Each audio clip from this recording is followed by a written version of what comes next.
Hoy vamos a ver el capítulo 19 del libro de Jueces. Venimos de un capítulo 17 y 18, donde vemos que el pueblo de Israel adoraba a dioses paganos y también hay un tinte violento y de saqueo.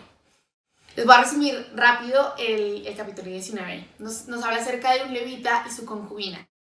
A raíz de una infidelidad de la concubina hacia el levita, ella decide irse a la casa de su padre en Belén. Después de 4 meses, el levita va detrás de ella. Después de estar 5 días allí, él decide que es tiempo de regresar a su tierra. Y durante ese recorrido decide quedarse en una ciudad de Israel, porque no querían quedarse en una ciudad extranjera. En esa ciudad nadie les da hospedaje, así que ellos deciden quedarse en la plaza. Pero un anciano que iba pasando les brinda hospedaje. En medio de la velada llegan unos hombres importantes de la ciudad y dicen que quieren tener relaciones con ellos. A raíz de esto surge una discusión y al final el levita termina dándoles a su concubina, la cual violan durante toda la noche y al amanecer ella cae muerta en la entrada de la puerta. Aquí no termina nuestra historia. Esta historia termina diciendo que el levita partió el cuerpo de la concubina en 12 partes y cada parte se la dio a cada una de las 12 tribus. Es una historia que uno no espera encontrarse, pero que definitivamente aparece en la Biblia y aparece por algo. Y es una historia difícil de comprender por tanta violencia que hay en un texto tan pequeño. Pero hay un tema importante que nos muestra esto y es el distanciamiento que existía del pueblo de Israel hacia Dios. Y nos muestra que a raíz de ese distanciamiento el pueblo de Israel cae en una decadencia moral y nos deja ver hasta dónde puede llegar el ser humano cuando no conoce verdaderamente a su Dios y cuando no tiene el temor de Dios en su corazón.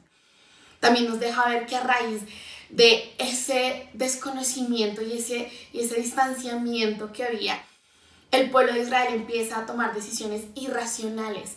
Y cuando hablamos de decisiones irracionales es que estaba tan sumido en la oscuridad que no podía ver claramente lo que Dios demandaba y no podía distinguir entre lo bueno y lo malo. Así que si ellos creían que lo que estaban haciendo era bueno, pues entonces era bueno.